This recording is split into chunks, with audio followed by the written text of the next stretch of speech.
Hello students. तो पिछले lecture में हमने कंजर्वेशन ऑफ मास के बारे में देखा, क्योंकि हम फर्स्ट जो लॉ है इसमें हम यूज़ करने वाले थे उसको। और जो फर्स्ट लॉ है वो एनर्जी के ऊपर होता है।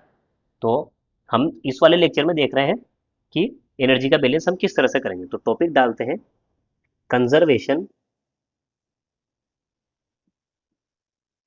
Of energy for a control volume.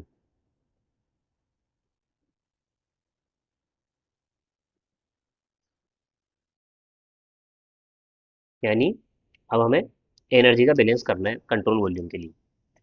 तो इसमें भी सिंपल वही है कि जितनी एनर्जी यहाँ से आएगी, ठीक है, ये एनर्जी इनलेट हो रही है और ये एनर्जी एग्जिट कर रही है, ठीक है। तो इसमें जित उतना चेंज कितना आएगा, यानी इस कंट्रोल वॉल्यूम की एनर्जी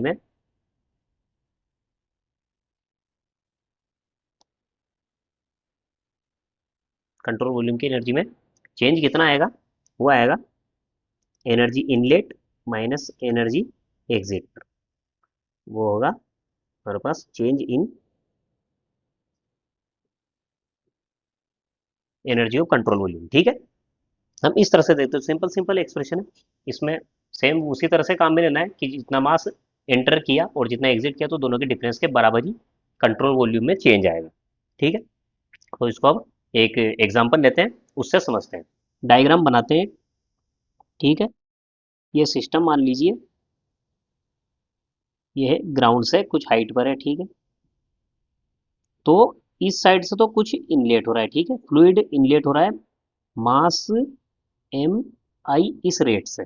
पर सेकंड इतना मास यहाँ से एंटर हो रहा है और पर सेकंड एम ई मास यहाँ से एग्जिट हो रहा है। तो अब इसके साथ जो एनर्जी एसोसिएट है, उसके लिए हमें एनर्जी की इक्वेशन लिखनी पड़ेगी। तो चेंज इन, अब अगर हमने ये कंट्रोल वॉल्यूम माना है, ठीक है, इसमें कितना चेंज आएगा एनर्जी में, तो वो आएगा डी, कंट्रोल वॉल्यूम की एनर्जी में चेंज है ना, ठीक है, D E by D T is equal to इस मास के साथ कितनी एनर्जी एसोसिएट है, ठीक। तो इनलेट में जो एनर्जी यानी, ठीक है, और ये पर यूनिट मास की एनर्जी हमारे पास है, वो है ई इनलेट माइनस एम एग्जिट ई एग्जिट। इस एनर्जी के बराबर, यानी इन दो, यानी अगर पर यूनिट मास की एनर्जी इतनी है, तो एम मास की पर सेकंड इतनी एनर्जी अंदर आ रही है और इतनी एनर्जी पर सेकंड बाहर जा रही है, ये रेट है, ठीक। मैंने इसको एनर्जी को ई लिख दिया, इसके बारे में बाद में देखेंगे कि ये इस एनर्जी में कौन कौन सी एनर्जी, ठीक है। मैंने अभी टोटल एनर्जी लिख दी है, ये टोटल एनर्जी इतनी है पर यूनिट मास की, ठीक है। ये पर यूनिट मास की, अगर इसको दिखाना चाहे तो हम एम इस छोटे ई से भी दिखा सकते हैं, क्योंकि पर यूनिट मास की, तो इसको स्मॉल ई से दिखा देते हैं, ठीक है। पर यूनिट मास की एनर्जी इनटू मास, तो हमारे पास आएगा पर सेकंड इतनी एनर्जी इसमें एंटर कर रही है और पर सेकंड इतनी एनर्जी यहाँ से बाहर जा रही है। तो चेंज कितना आएगा, वो इन दोनों के डिफरेंस के बराबर पर सेकंड चेंज आएगा इसमें। कंट्रोल वॉल्यूम में हर सेकंड इतना चेंज हो जाएगा। ये तो एक सिंपल सी लिखी है। अगर इसी को हम बड़ा करना चाहें, तो हम कह सकते हैं, अगर मान लीजिए हम यहाँ से इसको Q हीट भी दे रहे हैं और यहाँ से W वर्क भी ले रहे हैं, तब क्या हो जाएगा, पर सेकंड हम W वर्क ले रहे हैं पर सेकंड, ठीक है। और ये पर सेकंड इतनी हीट यहाँ से हमको मिल रही है, हीट देनी पड़ रही है और पर सेकंड इतना वर्क मिल रहा है।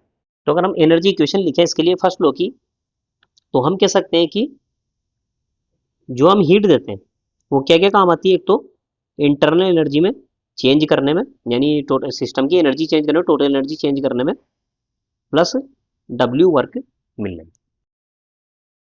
और अगर इसका उल्टा लें, यानी हमें अगर देखना कि चेंज कितना आता है, तो जितनी एनर्जी हमने दी और जितना कार्य हुआ, अगर हम इसको इस तरह से लिखें तो delta E is equal to हम लिखते थे क्यू माइनस डब्ल्यू, ठीक है। दोनों तरीके से सही है। तो इसको एसोसिएट करते हैं इसके साथ, तो यहाँ पर जो चेंज आएगा उसको हम लिखते हैं कि चेंज कितना आएगा। वो चेंज आएगा डी ई, ये सी वी में कितना चेंज आएगा, ये बराबर होगा जितनी हमने हीट दी, ठीक है, माइनस जितना वर्क पर सेकंड मिल रहा है, हर सही इन सबके ऊपर मैं डॉट लगा रहा हूँ, यानी पर सेकंड हमें इतनी हीट देनी पड़ रही है और इतना वर्क हमें मिल रहा है, इन दोनों के डिफरेंस के बराबर होता है। और पर सेकंड इतनी एनर्जी इधर से जा भी रही है, तो ये तो इनलेट में लिखेंगे प्लस, ठीक है, इतनी एनर्जी इसमें जा रही है और पर सेकंड इतनी एनर्जी इसमें से वापस निकल भी रही है, ठीक है। तो इस तरह से हम इसका एनर्जी का बैलेंस लिख सकते हैं। अब हमें समझने की जरूरत है कि ये ई इसमें कौन कौन सी एनर्जी है, ठीक है। ये तो मैंने टोटल लिख दिया पर सेकंड पर यूनिट मास के लिए, पर ये कौन कौन सी एनर्जी है हमने देखा था। टोटल एनर्जी हम किस किस इसकी देते थे हम, किसी सिस्टम की, उसमें internal energy plus kinetic energy plus potential energy, इस तरह से देते हैं। तो उसमें ये सभी energy, kinetic energy, potential energy, और एक और आती है, वो आती है पीवी, यानी प्रेशर की वजह से जो एनर्जी आती है उसमें, और ये आती है टेम्परेचर की। तो प्रेशर और टेम्परेचर की वजह से जो आती है, इन दोनों को हम एक कंबाइन करके हमेशा लिखते हैं, एच करके लिखते हैं। तो जब भी हम एनर्जी लिखेंगे तो हम लिखेंगे H plus kinetic energy plus potential energy, इसको बोलते हैं एंथैल्पी। इसके बारे में हम आगे पढ़ेंगे, इसके बारे में देखने को आपको मिलेगा। पर हम लिख रहे हैं कि इंटरनल एनर्जी तो हमें समझ में आता है कि ये टेम्परेचर की वजह से इसके अंदर एनर्जी, काइनेटिक एनर्जी पता है कि अगर यहाँ से वी वेलोसिटी से आ रहा है तो इसमें काइनेटिक एनर्जी होगी, और यहाँ से ये मान लीजिए एलिवेशन H1 से तो एंटर कर रहा है, तो इसमें तो पोटेंशियल एनर्जी होगी, और यहाँ से H2 पर एग्जिट कर रहा है तो पोटेंशियल एनर्जी में कुछ और होगी। तो हमें काइनेटिक एनर्जी पोटेंशियल एनर्जी समझ में आता है, पर हमें ये पीवी समझ में नहीं आता। इस पीवी में थोड़ी दिक्कत है, क्योंकि इसको तो इंटरनल एनर्जी यानी ये जो फ्लूइड आ रहा है उसकी टेम्परेचर की वजह से, और ये वाली है प्रेशर की वजह से, ठीक है। इसको थोड़ा और एक्सप्लेन करता हूँ मैं, ठीक है। तो वैसे फाइनल हमारे पास इक्वेशन ये आती है, ठीक। और हम देख रहे हैं अब कि हमने जो एनर्जी ली हुई है मास के साथ, ये कौन कौन सी एनर्जी है, ठीक है। तो इसको एक बार और लिखूंगा मैं, पहले आपको एक्सप्लेन करता हूँ कि ये जो पीवी टर्म है, ठीक है, इसको बोलते हैं फ्लो वर्क, यानी इतना वर्क इसके अंदर जा रहा है। इसको वर्क क्यों बोल रहे हैं, क्योंकि प्रेशर की वजह से है, ठीक है। अब फ्लो वर्क को बताता हूँ मैं, पहले इसको मिटा देते हैं। तो स्टूडेंट मैंने फ्लो वर्क पहले बताया था कि अगर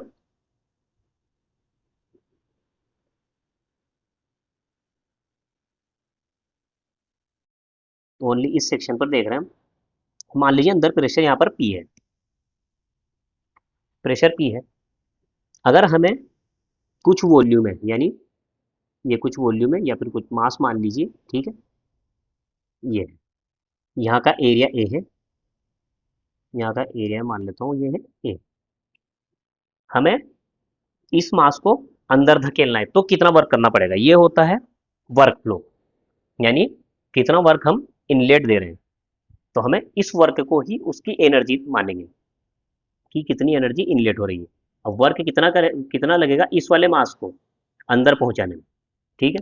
तो यहाँ से अगर प्रेशर पी लग रहा है तो हमें इधर से प्रेशर पी लगाना होगा। तो अगर इसका प्रेशर पी है तो होता है वर्क बराबर होता है हमारे पास फोर्स इनटू डिस्टेंस, ठीक है। डेल्टा एक्स मान लीजिए डिस्टेंस, तो अगर मान लीजिए मैं इसको डेल्टा एक्स मान लेता हूँ, ठीक है। अगर ये डेल्टा एक्स इसकी लेंथ है तो हमें डेल्टा एक्स डिस्टेंस चलाना होगा, तब जाके ये पूरा मास अंदर जाएगा। तो हम कह सकते हैं कि हमने इतना वर्क किया, तो यानी वो वर्क इस सिस्टम में चला जाएगा, तो ये वर्क इनलेट हो जाएगा हमारे लिए, ठीक है। तो अगर जब भी कोई फ्लूइड पी प्रेशर से पी प्रेशर से किसी कंट्रोल वॉल्यूम में एंटर कर रहा है तो हम उसकी एनर्जी देंगे पीवी से, ठीक है। तो उसको हम लिखेंगे वर्क इनलेट, यानी इतना वर्क उसमें इनलेट हो रहा है, प्रेशर इनटू वॉल्यूम। तो प्रेशर इनटू वॉल्यूम से हमारे पास वर्क इनलेट आ जाएगा, ठीक है। अब इसी को हम डिराइव कर रहे हैं कि किससे आता है ये। तो हम देख रहे हैं प्रेशर इनटू एरिया करने से तो फोर्स आ जाता है, और इसको चलानी है डिस्टेंस हमको एक्स, तो हमारे पास वर्क आ जाएगा। पर हमें करना है वर्क पर सेकंड, ठीक है। तो डेल्टा टी का हम डिवाइड लगाएंगे, यानी पर सेकंड में कितना, ये तो है टोटल, यानी कुछ टी सेकंड में करना है, तो पर सेकंड कितना वर्क करना पड़ेगा, यानी पावर निकाल रहे हैं हम, ठीक है। तो पर सेकंड कितना वर्क जा रहा है, तो D x by D T तो वी बन जाएगा ये वेलोसिटी से, तो पी ए ये वेलोसिटी होगा मेरे पास, इस तरह से देंगे हम। तो इस तरह से हमारे पास आएगा ये वर्क। तो अगर हम इसको ध्यान से देखें तो एरिया इंटू वेलोसिटी ये हमें बनता है वॉल्यूम, तो प्रेशर इंटू वॉल्यूम। तो हमें इस तरह से वॉल्यूम मिलता है यानी पर सेकंड, ठीक है, ये रेट है ना। तो पर सेकंड ये वॉल्यूम, ये रेट है इसकी वॉल्यूम की। तो हम कह सकते हैं कि ये जो वर्क यानी पर सेकंड वर्क इनलेट, हम इसको पीवी से लिख सकते हैं। तो यानी कोई भी फ्लूइड अगर पी प्रेशर से कहीं एंटर कर रहा है तो हम कह सकते हैं कि इतना वर्क उसमें जा रहा है, और अगर एग्जिट करेगा तो भी हम इसके फॉर्म में लिख सकते हैं, यानी प्रेशर P1 और वॉल्यूम V1 से लेंगे, ठीक है। ये मैं यहाँ लिखना है। तो हम इसको एक और फॉर्म में लिख सकते हैं अगर हमें लिखना हो तो। जैसे हम ए वी को यहीं से लेते हैं कि रो ए वी को हम लिखते हैं मास, ठीक है। और इस रो को हम लिख सकते हैं 1/न्यू, क्योंकि 1/रो इज इक्वल टू न्यू के बराबर होता है, स्पेसिफिक वॉल्यूम के बराबर। तो अगर ए वी को लिखना हो तो हम लिख सकते हैं, ये मास रेट है, अगर ए वी को हमें लिखना है तो हम लिख सकते हैं rate of mass into specific volume. तो ये वाली फॉर्म भी लिख सकते हैं हम ए वी की जगह। तो हम प्रेशर इंटू ये लिख सकते हैं मास रेट और इंटू स्पेसिफिक वॉल्यूम। तो हम वर्क इनलेट को इस तरह भी लिख सकते हैं। तो हम इसको यूज में लेंगे तो हमें पता है कि जो जो फ्लूइड एंटर कर रहा है उसमें कौन कौन सी एनर्जी है, ठीक है। तो पहली तो हमें पता है कि टेम्परेचर की वजह से उसमें इंटरनल एनर्जी होगी, ठीक है। ये पर यूनिट ये मास के लिए लिख रहा हूँ, ठीक है। और अगर मैं मास की रेट से मल्टीप्लाई कर दें तो हमारे पास टोटल एनर्जी आ जाएगी पर सेकंड, इतनी एनर्जी इसमें आएगी, इनलेट हो रही होगी, प्लस, ठीक है, इस प्रेशर की वजह से हमारे पास आएगी मास इंटू ये प्रेशर आएगा, ठीक है, स्मॉल पी में लिख रहा हूँ, और स्पेसिफिक वॉल्यूम को लिखते हैं न्यूज, ठीक है। देखिए प्रेशर की वजह से होगी और इंटरनल एनर्जी होगी प्लस काइनेटिक एनर्जी, यानी अगर हम लिखें तो एम, या वेलोसिटी लिखनी होगी यहाँ mv²/2, ये यहाँ रेट आएगी, ठीक। और अगर इसकी पोटेंशियल एनर्जी देखें प्लस एम जी एच मान लीजिए, ठीक, एच को दिखाना हम जेड से दिखाते हैं, ठीक है। हम जेड मान लेंगे कि जेड डिस्टेंस है, ठीक है। तो हम इस तरह से इसकी एनर्जी देंगे तो हमें पता लग गया है कि इसमें इन सभी एनर्जी को हमें एक साथ लिखना होगा। तो इसको मिटा देते हैं और वापस जो हमने फर्स्ट लॉ की एनर्जी इक्वेशन देखी थी उसको लिखते हैं इसके साथ। तो हम एनर्जी इक्वेशन लिख सकते हैं, हम एक बार और लिख लेते हैं। कंट्रोल वॉल्यूम में कितनी एनर्जी में चेंज आएगा पर सेकंड इज इक्वल टू जितनी हम हीट दे रहे हैं पर सेकंड माइनस जितना वर्क मिल रहा है पर सेकंड, ठीक है, प्लस इनलेट कितनी एनर्जी है। तो ये सभी एनर्जी हम इनलेट की फॉर्म में लिखेंगे, ठीक है। तो मास को तो पहले ये को मैं तो बाहर ले लेते हैं, तो अंदर एनर्जी बचेगी, सबको इनलेट लिखते हैं, ठीक है, आई करके लिख रहा हूँ मैं। यहाँ तो स्मॉल आएगा इनलेट प्लस ये प्रेशर की वजह से जो एनर्जी है, ठीक है, इसको इस तरह से लिखेंगे इनलेट, और ये इनलेट प्लस, इसको साइन से लिखते हैं क्योंकि इसमें और उसमें कंफ्यूजन हो जाएगा। ये वेलोसिटी है इनलेट पर v²/2 plus G Z. Inlet पर जो हमारे पास हाइट मिल रही है वो है, तो ये तो इनलेट एनर्जी होगी, ठीक है। ये पूरी इनलेट एनर्जी होगी माइनस आउटलेट एनर्जी, तो माइनस करके यहाँ लिख रहा हूँ, माइनस एग्जिट पर, ये सब रेट फॉर्म में है पर सेकंड, ठीक है। तो U at exit plus pressure exit पर, ठीक है, एग्जिट पर कितना प्रेशर है और वहां पर कितना स्पेसिफिक वॉल्यूम मिल रहा है हमें, जो निकल रही है, जो गैस निकलेगी, फ्लूइड मिलेगा जिसका भी, एग्जिट पर, प्लस वी एग्जिट पर जो वेलोसिटी मिलेगी, प्लस जी जेड एग्जिट पर। ये फर्स्ट लॉ की पूरी एक्सपेंड फॉर्म में है, ठीक है। इसको मिटा देता हूँ, कंफ्यूजन नहीं होगा। ये तो एक फ्लूइड के, ये वैसे फर्स्ट लॉ, ये कितना चेंज आता है अगर इसको डायग्राम से दिखाऊं, तो अगर इनलेट हो रही है और इधर से एग्जिट हो रही है, तो इधर से जो एनर्जी आ रही है, ठीक है, उसके अलावा तो एक तो एनर्जी हमारे पास है, हमने क्यू दी है, और इधर से हमें डब्ल्यू मिला है, ये तो ठीक है। चलो कितनी एनर्जी चेंज हुई है ये हम यहाँ लिख लें, ये चेंज हो रही है जो, और इसमें जो जो भी एनर्जी उसको इसके साथ लिखेंगे तो ये तो सारी इनलेट की एनर्जी होगी। तो मैं इसको डायरेक्ट ई से लिख रहा हूँ, ठीक है, ई इनलेट और प्लस ई एग्जिट। बस यही बैलेंस है इसका कि कितना चेंज हुआ है। तो चेंज तो हमने ये लिखा है और हमने दी कितनी है, क्यू दी है, डब्ल्यू मिला है, ये तो इसका डिफरेंस आउटपुट है। और चेंज कितना हुआ है, इसका डिफरेंस दोनों का, इनलेट में कितना और आउटलेट में कितना। तो ये है एनर्जी इक्वेशन। ये ये पूरी एक्सपेंड फॉर्म है इसकी। हमें डायरेक्ट हमेशा हमें इस फॉर्म में कैलकुलेशन करनी है, तब जाकर हम कोई न्यूमेरिकल्स कर पाएंगे। ठीक है स्टूडेंट, तो हम देखते हैं इसकी एप्लीकेशन किस किस तरह से हम यूज में ले सकते हैं। उसके पहले हम देखते हैं कि यू और ये पीवी हमेशा बार बार आपको देखने को मिलेगा। कई बार ये भी नेगलेक्ट हो जाएगी, ये भी नेगलेक्ट हो जाएगी। तो ये यू पीवी हमेशा आपको हर बार देखने को मिलेगा। इसको हम लिख सकते हैं कि जो यू यू प्लस पीवी, इसको हम लिख सकते हैं स्पेसिफिक एंथैल्पी। क्योंकि ये टर्म बार बार देखने को मिलती है, you plus PV, you plus, क्योंकि ये टेम्परेचर और प्रेशर, इसमें सब कुछ आता है टेम्परेचर की वजह से और प्रेशर की वजह से। तो टेम्परेचर प्रेशर हर बार हमको देखने को मिलेगा, तो टेम्परेचर प्रेशर की वजह से हर बार ये दोनों टर्म आएगी। तो इन दोनों टर्म को लिखने की बजाय हम एक एक स्पेसिफिक टर्म का यूज कर लेते हैं, इसको बोलते हैं एंथैल्पी। इसमें क्या होता है कि इसकी टोटल एनर्जी आ जाती है। ये तो टेम्परेचर की वजह से आ जाती है और ये प्रेशर की वजह से आ जाती है। ठीक है, तो हम इसको एच लिखेंगे हर बार, इनलेट पर एंथैल्पी। ये भी एनर्जी है। इन दोनों को अगर आप एक से लिख सकते हैं, ऐसे लिख सकते हैं अगर एंथैल्पी फॉर्म में, क्योंकि बहुत बार मैं ये लिखूंगा तो आपको समझ जाना है कि इसमें जो इंटरनल एनर्जी और प्रेशर एनर्जी दोनों इसी के अंदर है। ठीक है स्टूडेंट, तो ये थी इसकी एक्सपेंड फॉर्म। अब हम इसकी एक एप्लीकेशन देखते हैं कि इस फर्स्ट लॉ को हम अप्लाई कैसे करते हैं। पहले एक एग्जाम्पल ही लेते हैं, ठीक है। तो हम टॉपिक डाल लेते हैं, सम एग्जाम्पल ऑफ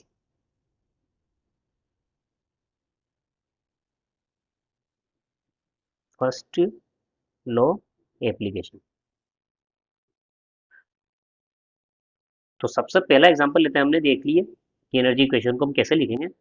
एक बार लिख भी देता हूँ यहाँ ताकि आपको याद भी हो जाए कि अगर हमें चेंज देखना है कंट्रोल वॉल्यूम में, ठीक, ये कंट्रोल वॉल्यूम में पर सेकंड, तो वो बराबर होगा जितनी हमने हीट दी है पर सेकंड, जितनी हीट दे रहे हैं पर सेकंड जितना वर्क मिल रहा है, ठीक है, प्लस इनलेट कितनी एनर्जी हो रही है।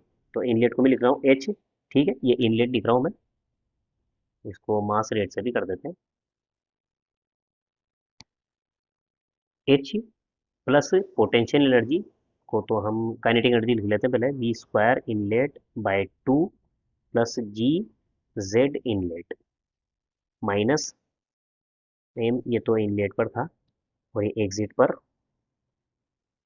Enthalpy at exit plus V square at exit on two plus G Z at exit. ठीक है, वन और टू करके भी लिख सकते हैं, अगर इनलेट को वन वन वन माने और इसको टू टू टू माने तब भी कर सकते हैं, वो हम एग्जाम्पल में देख लेंगे। पहले मैंने एप्लीकेशन ये लिख दी है इसकी इक्वेशन। अब देखते हैं पहली एप्लीकेशन देखते हैं इसकी, nozzle and diffuser. Nozzle and diffuser,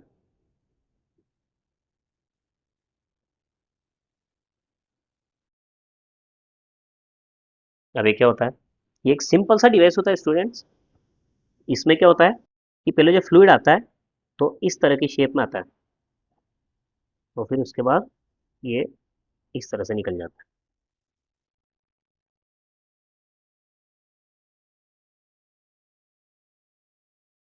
ये इसमें क्या होता है कि यहाँ से फ्लूइड आएगा, ठीक है, यहाँ से बहुत सारा फ्लूइड आएगा, पर ये छोटी सी जगह, तो यहाँ से वेलोसिटी बहुत तेज बढ़ जाएगी उसकी, और उसके बाद इस जगह पर आने के बाद ये वापस इसकी वेलोसिटी वापस कम हो जाएगी। ठीक है, तो इसको बोलते हैं नोजल, क्योंकि एक नोजल है और ये डिफ्यूजर है। यहाँ पर नोजल में क्या होता है कि ये जो एरिया है कंटिन्यूसली जैसे जैसे फ्लूइड आगे बढ़ता है उसमें एरिया कम होता जाता है, और डिफ्यूजर में क्या है कि ये कंटिन्यूसली एरिया बढ़ता जाता है। तो दोनों कॉम्बिनेशन है नोजल एंड डिफ्यूजर। अब इसमें हम एनर्जी का बैलेंस कैसे देखेंगे, हम कंट्रोल वॉल्यूम डिसाइड कर लेते हैं पहले। कंट्रोल वॉल्यूम इसी तरह बनाएंगे, जो इसकी दीवार है इसके साथ साथ ही इस तरह से पहले कंट्रोल वॉल्यूम डिसाइड करेंगे, उसके बाद ही हम कंट्रोल वॉल्यूम के ऊपर जो हमारी जो इक्वेशन है इसको यूज कर सकेंगे। ये इस तरह से, ये छोटा पार्ट होता है, ये लंबा होता है थोड़ा। तो हम क्या करेंगे, हमें कुछ नहीं करना है, हमें ओनली इनलेट और एग्जिट पर देखना है, क्योंकि ये स्टडी स्टेट का टॉपिक है। स्टडी स्टेट कैसे है? क्योंकि हम मानकर चल रहे हैं कि कंट्रोल वॉल्यूम के अंदर जो कुछ भी है वो स्टडी है, यानी जितना फ्लूइड इधर से जा रहा है उतना ही इधर निकल रहा है, अंदर कुछ नहीं है। ठीक है, यानी अगर मान लीजिए यहाँ से फ्लूइड जा रहा है तो जितना फ्लूइड इधर से जा रहा है उतना ही इधर निकल रहा है। ठीक है, तो ये होगा स्टडी स्टेट, यानी इसमें अगर हम अंदर देखें तो किसी प्रॉपर्टी में कोई चेंज नहीं आएगा टाइम के रेस्पेक्ट में। ठीक है, तो हम स्टडी स्टेट वाली इसका यूज़ करते हैं। अगर स्टडी है तो ये होगा ज़ीरो। हमने देखा है कि स्टडी में क्या होता है कि जो कंट्रोल वॉल्यूम के अंदर है वहाँ पर न एनर्जी में न मास में किसी में कोई चेंज नहीं आता है। तो हम इसमें लिख सकते हैं, सबसे पहले हम देख लेते हैं कि हम न तो इसमें हीट देंगे, ये ज़ीरो, न तो हम हीट देंगे न इसमें वर्क मिल रहा है।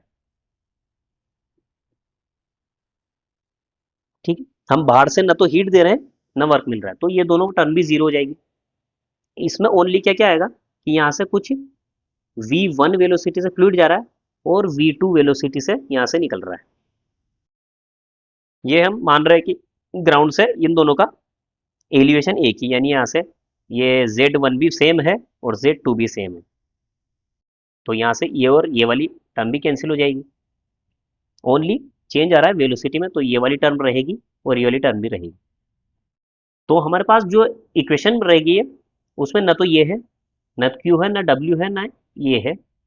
हमारे पास रह गया ओनली नबी ये नए दोनों है, हमारे पास रह गई ये दो टर्म। ठीक है, और ये दो टर्म, तो इनको और इसको बराबर जीरो के रखना है, तो ओनली ये दो टर्म बचेगी। ठीक है, इधर जीरो है तो हम वापस इसको लिख लेते हैं, पहले इसको मिटा देते हैं। तो कंट्रोल वॉल्यूम में इसमें चेंज जीरो, हीट हमने जीरो दी, वर्क भी zero, plus M inlet H plus V inlet square by two, plus ये भी zero, minus M exit H E plus V exit square by two plus zero. इसको उधर ले जाते हैं तो ये बनेगा M E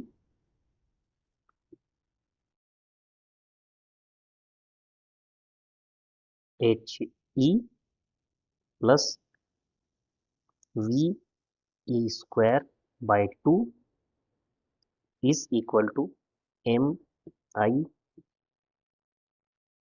H I plus V I square by two. ठीक है स्टूडेंट, तो ये वाली इक्वेशन बनेगी। और हमें पता है स्टडी स्टेट के लिए अगर हम देखें तो जो इनलेट होता है मास, ठीक है, वो बराबर होता है एम आउटलेट के। ये भी हमने देखा था क्योंकि कंट्रोल वॉल्यूम में चेंज नहीं हो रहा है, यानी इन दोनों का डिफरेंस बराबर है जीरो के, यानी एम आई माइनस एम ई बराबर आएगा जीरो के, तो इसको ले जाए तो दोनों ये आ जाएगा M I is equal to M E. तो यहाँ से M I is equal to M E आ जाएगा, तो इसको हम कैंसिल कर सकते हैं। तो यहाँ से आएगा